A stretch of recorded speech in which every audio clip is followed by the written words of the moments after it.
እኔ ዓለም እሸቱ እባላለሁ። የልጆች መጽሐፍ ጸሐፊ ነኝ። እንግዲህ በርከት ያሉ የልጆች መጽሐፎችን አዘጋጅቻለሁ። እንግዲህ እኔ ከደረስኳቸውና ከተረጎምኳቸው መጽሐፎች እንደው ጥቂቶቹን እንዳነበባችሁ ተስፋ አደርጋለሁ። እንግዲህ ዛሬ የምናደርገው ምንድነው? ከዚህ ቀደም ካዘጋጇቸው መጽሐፎች መካከል አንዱ የሆነውንና በጣም የምወደውን ታሪክ ለእናንተ ነው የማቀርብላችሁ። የማቀርብላችሁ ርዕስ ቡቾና የድንጋይ ልብሷ ይሰኛል። እና እንግዲህ ቡቾ ማናት? የድንጋይ ልብሷ ምንድነው? ታሪኩ ከዚህ ጋር ተያይዞ ምንድነው የሚሆነው? አዳምጡኝ። ቡቾ 4 ዓመት ከ2 ወር የሞላት ደስ የምትል ትንሽዬ ኤሊ ናት። ቡቾ ከጓደኞቿ ከነቀበሮ፣ ከነሚዳቋ፣ ከነጥንቸል ጋር ስትጫወት ስትራገጥ መዋል ያስደስታታል። ቡቾ ከጓደኞቿ ጋር ለመጫወት ስትወጣ አብዛኛውን ጊዜ የድንጋይ ልብሷን ታወልቅና ቁጥቋጦ ውስጥ ትሸሽገዋለች። ቡቾ የድንጋይ ልብሷን ሸሽጋ ስታበቃ እየፈነጠዘች ከጓደኞቿ ጋር ለመጫወት ትቀላቀላለች። ቡቾ የድንጋይ ልብሷን አውልቃ የምታስቀምጠው ያለ ምክንያት አይደለም። ሲወልቅ ቀለል ያለ ስሜት ይሰማታል። ከቀሩት ጓደኞቿ ጋር እንደ ልቧ ለመላፋት፣ ለመጫወት፣ ለመዋኘትና ለመሯሯጥ ይመቻታል። የቡቾ እናት ይህንን አድራጎቷን አትወድም። ዘወትር የድንጋይ ልብስሽን አታውልቂ እያለች ትመክራታለች። አንዳንዴም ትቆጣታለች።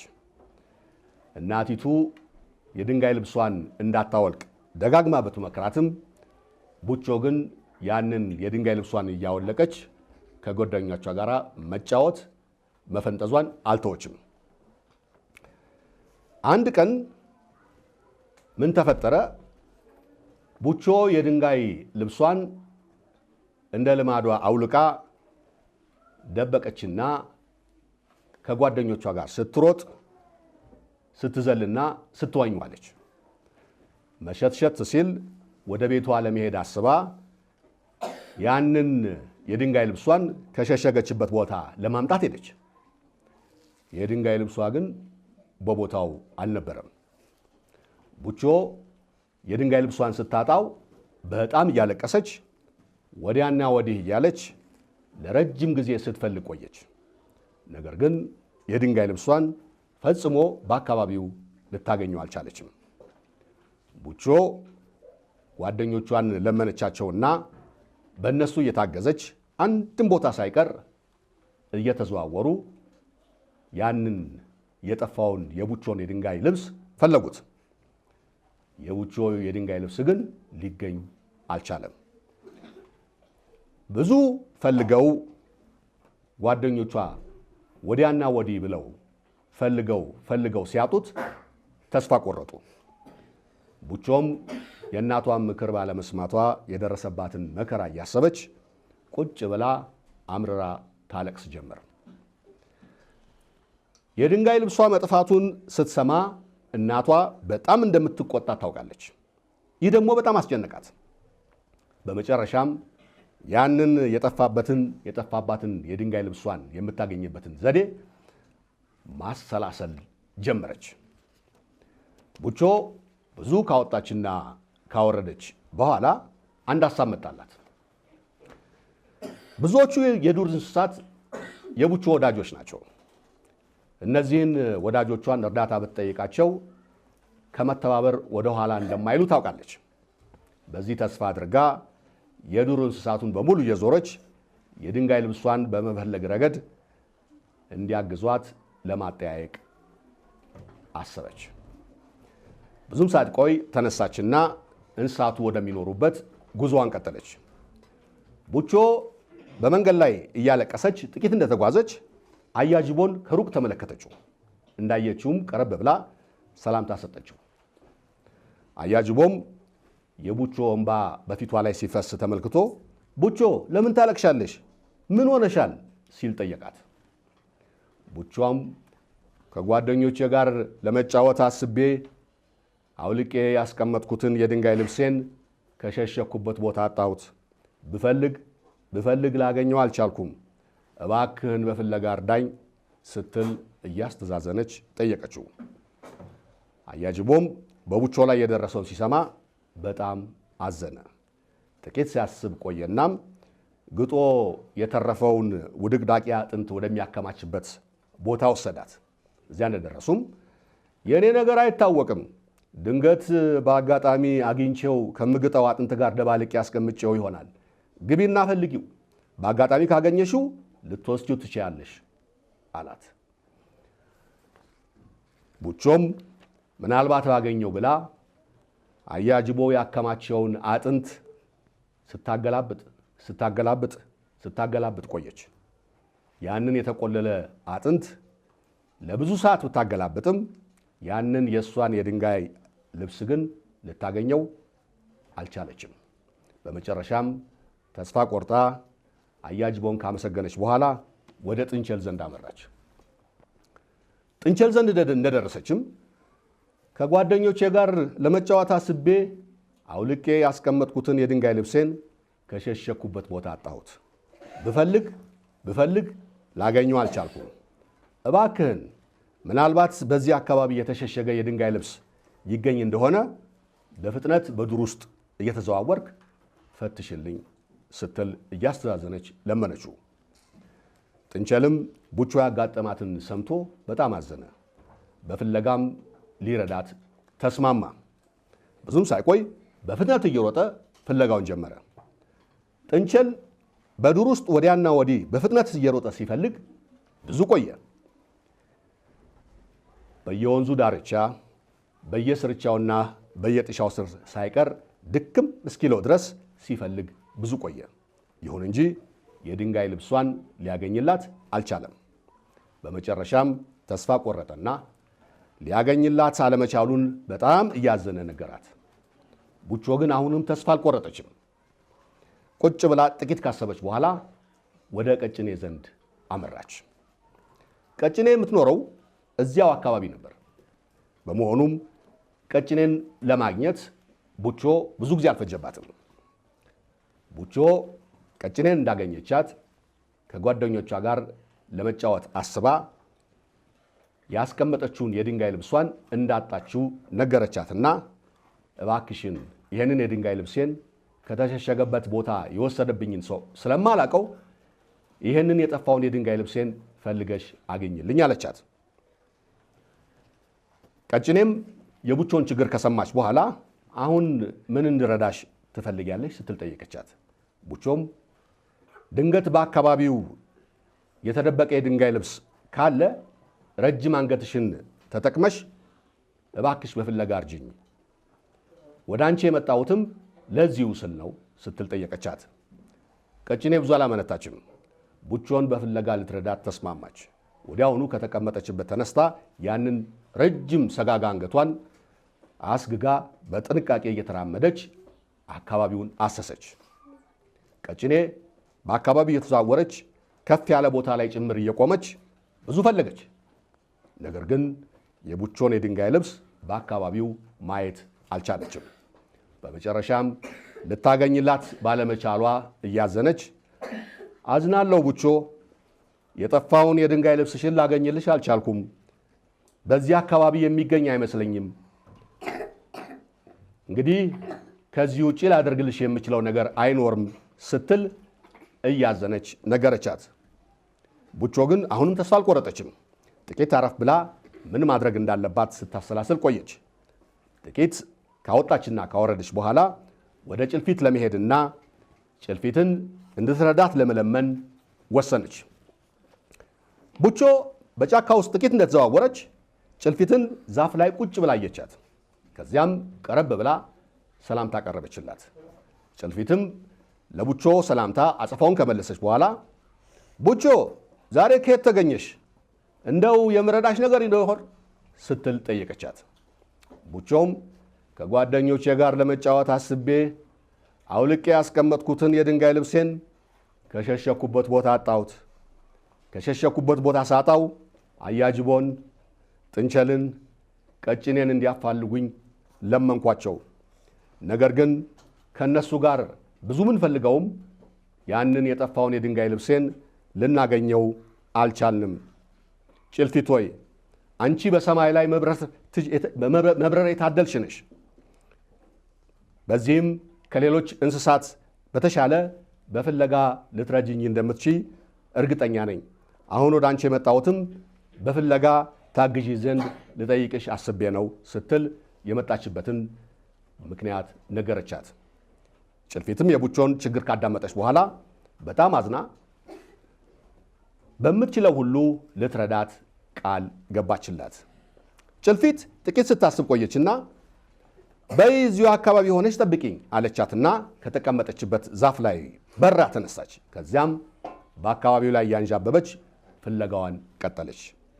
ጭልፊት ቀኑን በሙሉ ሰማይ ለሰማይ ያንዣበበች ስትፈልግ ቆይታ በመጨረሻ አንድ ለየት ያለ ነገር በአንድ ዛፍ ላይ ተደብቆ ተመለከተች። ያንን ከሩቅ ያየችውን ለየት ያለ ነገር ቀረብ ብላ ስትመለከት የቡቾ የድንጋይ ልብስ ሆኖ አገኘችው። የቡቾን የድንጋይ ልብስ ትልቅ ዛፍ ላይ አውጥታ የደበቀችው ተንኮለኛዋ ጦጢት ነበረች። እንደ አጋጣሚ ጦጢት በአካባቢው ስላልነበረች ጭልፊት ቀስ ብላ የድንጋይ ልብሱን ከዛፍ ላይ አውርዳ ለቡቾ ሰጠቻት። ቡቾ የድንጋይ ልብሷን ስታገኝ እጅግ ፈነጠዘች። ደስታዋ ወደር አልነበረውም። ጭልፊትን ደጋግማ ካመሰገነች በኋላ በፍጥነት የድንጋይ ልብሷን ተቀብላ ለብሳ የተደሰተችና የፈነጠዘች ወደ ቤቷ አመራች። ቡቾ የድንጋይ ልብሴ ዳግመኛ ይሰረቅብኛል ብላ ስለፈራች ከዚያ በኋላ ብርቱ ጥንቃቄ ያደረገች። ከዚያን ቀን ጀምሮ የድንጋይ ልብሷን አውልቃ መጫወቷን እርግፍ አድርጋ ተወች። የእናቷ ምክር ትክክለኛ እንደነበርም ተገነዘበች ይላል ታሪኩ። እንግዲህ ይህንን ይመስላል የቡቾ ታሪክ። ይህንን ታሪክ መሰረት ባደረገ መንገድ እስኪ አንዳንድ ጥያቄዎችን አነሳላችኋለሁ፣ ትመልሱልኛላችሁ። የመጀመሪያው ጥያቄ ምንድን ነው የሚለው ከዚህ ከቡቾ ታሪክ ምን መማር እንችላለን? ምንድን ነው የሚያስተምረን? እስቁሚና ስምሽን ንገሪኝና ከዛ ትነግሪኛለሽ። እሺ እሺ።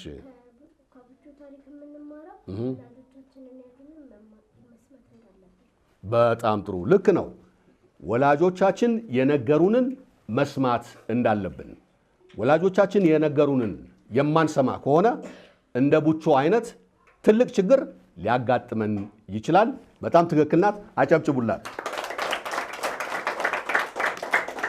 ይህንን ጥያቄ በትክክል ስለመለሰች ቀበጡ ዝንጀሮ የተባለው መጽሐፍ ይሄው ሸልሚያታለሁ።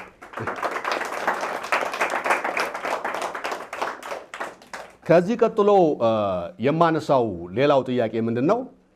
የቡቾ የድንጋይ ልብስ ከጠፋ በኋላ ለፍለጋ ያገዙ ወይም ደግሞ ቡቾን በፍለጋ ያገዟት እነማን ነበሩ? ሁሉንም መዘርዘር አለባችሁ። አሁን ደግሞ ኦኬ፣ እሺ፣ ቆይ።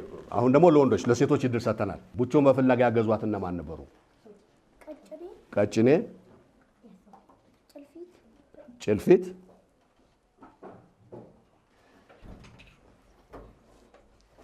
አላለቀም። እስቲ አስብ። ልክ ነህ። ቀጭኔ አለች፣ ጭልፊት አለች። እሺ ቁጭ በል፣ ሌሎቹ ይጨርሱት። ኦኬ እሺ፣ እዚህ ጋር እሱ ይጨርስለትና እመጣለሁ። እሺ ቀጭኔ፣ ጭልፊት ብሏል። ጭልፊት፣ ጥንቸል። ኦኬ ሌላ ማን ቀረ? እሺ ማን ቀረ? ጭልፊት፣ ጥንቸል።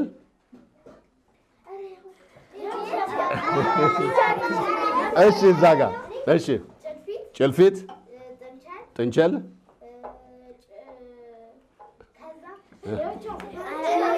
ኦኬ ኦኬ፣ ቆይ እናደም። ጅብ፣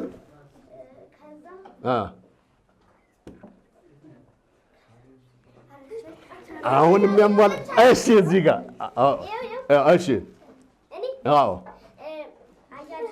አያጅቦ፣ ቀጭኔ፣ ጥንቸል፣ አያጅቦ ብለሃል። ቆይ ይጨርስ። አያጅቦ፣ ጥንቸል፣ ቀጭኔ፣ ጭልፊት። እሺ ማን ቀረ? አያጅቦ፣ ጥንቸል፣ ቀጭኔ፣ ጭልፊት። መልሶታል አለ ሁሉንም። ማን ቀረ? ማን ቀረ? ጥንቸል ብሏል። ስለዚህ ሁሉንም አሟልቶ ነው የመለሰው። ይሄው መላኩ ጨበሬ የተባለው መጽሐፍ ተሸልሟል ማለት ነው። ኦኬ እሺ፣ ምንም አይደል። አሁን አንድ የማነሳው ጥያቄ ምን ነው? ቡቾ የድንጋይ ልብሷን ታወልቅ ነበር አይደለ? ለምንድን ነው የምታወልቀው? ምክንያቱ አንቺ እሺ አዎ እሺ አንቺ አዎ ስትጫወት እንዳይደክማትና ከጓደኞቿ ጋር ፈታ ብላ እንድትጫወት። በጣም ጥሩ። ስትጫወት እንዳያስቸግራት ከጓደኞቿ ጋር እንደ ልቧ ፈታ ብላ እንድትጫወት፣ እንድትዘል፣ እንድትዋኝ ስለምትፈልግ ነው አይደል? አዎ። ይኸው ሸረኛዋ ጦጢት። ኦኬ አንድ አሁን የመጨረሻ ጥያቄ አለ። የቡቾን የድንጋይ ልብስ የደበቀው ማን ነበር? የተገኘ የት ነው? ቆይ ቁጭ በሉ። አይ አይደለም፣ እሳ ጋር ብያለሁ። አዎ ቆይ ቁጭ በሉ። በቃ አንድ ጊዜ እሱ ይደርሳል። እሺ ጦጢት የት ነበር የደበቀችው? ጦጢት ዛፍ ላይ። ልክ ነው። የደበቀችው ጦጢት ነበር። ምንም አልቀረውም። የደበቀችው ጦጢት ነች። አይ የጠየኩት ማን ነው የሚለው ነው። ስለዚህ አግኝቶታል። ለሱ የጎመጀ ጅብ የተሰኘው መጽሐፍ በሽልማት ይሰጠዋል ማለት ነው። እሺ አሁን አንድ የማነሳው ሌላው ጥያቄ ምንድን ነው? ቡቾ የድንጋይ ልብሷን አውልቃ ስትጫወት የምትጫወተው ከነማን ጋር ነበር? ቆይ ከነማን ጋር ነበር የምትጫወተው? እሺ በቃ ቀበሮ ብቻ ነው ትዝ የሚልሽ? እዚህ ጋር ደግሞ እድል ልስጥ። አዎ እሺ ቀበሮ፣ እሺ ጥንቸል። እንግዲህ ጓደኞቹ ያውን ጦጢት ነው ያልከው? ኦኬ እንደገና ድገመው እስቲ።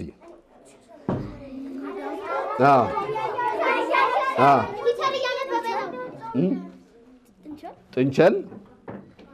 ኦኬ ጥንቸል፣ ቀበሮ፣ ጦጢት። ልክ ነው። በቃ እነዚህ ነበሩ አብረው ይጫወቱ የነበረው። ማን ቀረ? ቀጭኔማ ፈላጊ ነች። ጅብ ፈላጊ ነው። አብረው የሚጫወቱትን እሷ አግኝታቸዋለች። ይሄንን ራሱን ተንኮለኛ ዱዱን ተሸልማለች። ስለዚህ እንግዲህ ለሚቀጥለው ደግሞ ስመጣና ታሪክ ስነግራችሁ ብዙ መጽሐፍ ይዤ መጥቼ እሸልማለሁ። ይሄኛው የሰው ነው ተፈርሞበታል። ስለዚህ በዚህ እናጠቃልላለን። እንዳው ይሄን ታሪክ ስትሰሙ ምን ተሰማችሁ? እንደሚነገረኝ ሰው አለ? ይሄ ተሰማኝ ይሄን ታሪክ ሳነብ። እሺ ደስታ ተሰማሽ? ኦኬ አዎ። እሺ ሌላስ እንደው የተለየ ስሜት የተሰማው ሰው አለ? እሺ አዎ ልብሳችንን አለማውለቅ።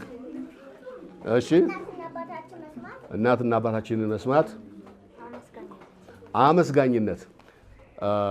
ማንበብ በጣም አስፈላጊ የሆነ ነገር ነው። እነዚህን መሰል መጽሐፎችን በምታነቡበት ጊዜ የንባብ ችሎታችሁ ያድጋል፣ ይዳብራል። የንባብ ችሎታችሁ ደግሞ የሚያድገውና የሚዳብረው አንድ ጊዜ አንብባችሁ በማስቀመጥ ሳይሆን አንዱን ታሪክ ደጋግማችሁ ማንበብ ይኖርባችኋል። ደጋግማችሁ ስታነቡት ከዛ ታሪክ የሚገኘውን ቋንቋ፣ ከዛ ታሪክ የሚገኘውን የአረፍተ ነገር አሰካክ ከዛ ታሪክ የሚገኘውን አዳዲስ ቃላት በሙሉ ትማራላችሁ። በዚህም የቋንቋ ችሎታችሁ ያድጋል፣ ይዳብራል። የሚያነብ ሕፃን ሁልጊዜ በትምህርቱ ንቁ ነው። አሁን ለምሳሌ በአማርኛ የሚያነብ በእንግሊዝኛ የሚያነብ ተማሪ በሌላው ትምህርት አይቸገርም። ለምንድን ነው የማይቸገረው? የማንበብ ችሎታ ስላለው ይህንን በአማርኛ ቋንቋ ያከበተውን የንባብ ችሎታ ወደ አካባቢ ሳይንስ ወይም ደግሞ ወደ ማህበረሰባዊ ሳይንስ ወይም ደግሞ ወደ ባልትና ወይም ደግሞ ወደ ሌሎች የትምህርት አይነቶች አሸጋግሮ እነዛን በትክክል አንብቦ ሊረዳ ይችላል። ስለዚህ ንባብ በጣም በጣም አስፈላጊ ነው።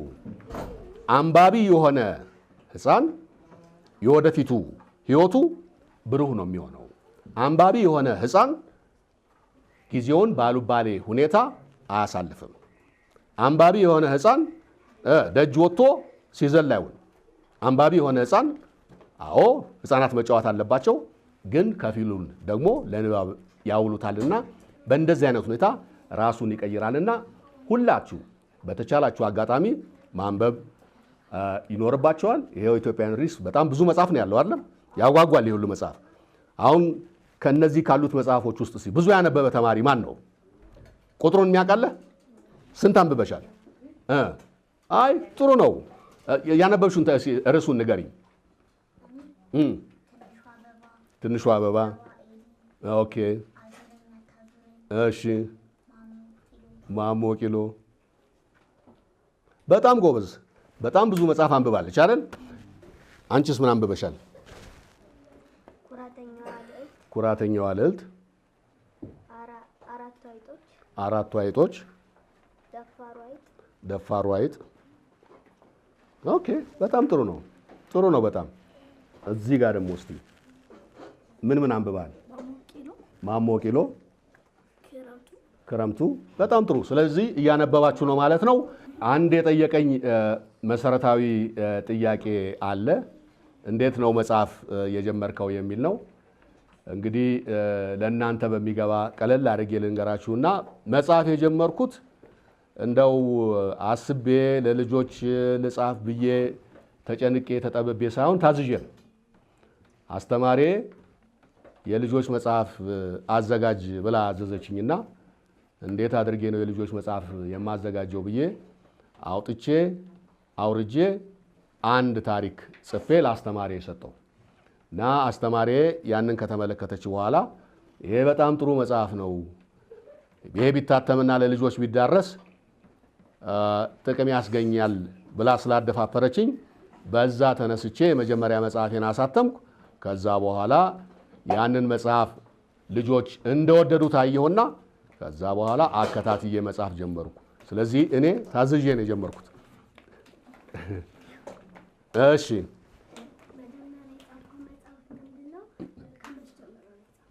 አዎ መጀመሪያ የጻፍኩት መጽሐፍ ምናልባት እናንተም ሳታነቡት አትቀሩም። በቀለና አዲሶቹ ቡችሎች የሚል ነው። እስቲ ማን አንብቦታል ይሄንን? አዎ ብዙዎቻችሁ አንብባችሁታል ማለት ነው። እና ይሄን መጽሐፍ የጻፍኩት ዓመተ ምሕረቱ እንዳይጠፋኝ እንጂ 1995 ዓመተ ምሕረት ነው። ስለዚህ ከ1995 ጀምሮ ለ20 ምናምን ዓመት እንግዲህ ይሄው እየጻፍኩ ነው ያለሁት። መለስኩት አለ ጥያቄውን? እሺ ሌላ ይቀር። እሺ እስካሁን ስንት መጽሐፎች? ይሄም ራሱ ሌላ ፈታኝ ነው። የመጽሐፉ ቁጥር እየጨመረ ሲመጣ ቆጥሬ ለመድረስ ሁሉ እየተቸገርኩ ነው። አንዳንድ ጊዜ የጻፍኳቸው የረሳኋቸውም ታሪኮች አሉ። ግን ዝም ብዬ ሳሰላው በአጠቃላይ ወደ 120 የሚደርሱ መጽሐፎችን አዘጋጅቻለሁ። ምናልባት አንድ 20ው ለሁለተኛ ደረጃ ትምህርት ቤት ተማሪዎች የተጻፈ ቢሆን 100 የሚሆነው የልጆች መጽሐፍ ይመስለኛል እና ወደ 100 አካባቢ ነው። እንግዲህ እኔ የምመክረው ነገር ምንድን ነው? ጥሩ ጸሐፊም ለመሆን ጥሩ አንባቢም ለመሆን መጀመሪያ ማንበብ ይኖርብናል። ባነበብን ቁጥር የማንበብ ችሎታችን ይጨምራል። ባነበብን ቁጥር ደግሞ የመጽሐፍ ችሎታችንም ይጨምራል። የማንበብ ችሎታና የመጻፍ ችሎታ ተመጋጋቢ ናቸው። አንዱ ሲያድግ ሌላኛውንም ነው የሚያሳድገው። የማንበብ ችሎታ ከሌለ የጽሁፍ ችሎታ ሊመጣ አይችልም። የጽሁፍ ችሎታም ከሌለ የማንበብ ችሎታ ሊመጣ አይችልምና ሁለቱንም ጎን ለጎን ለማስኬድ ዋና ቁልፉ ንባብ ነው። አንብቡ አንብቡ አንብቡ ነው የምለው። ሌላ የምለው ነገር የለኝም። እሺ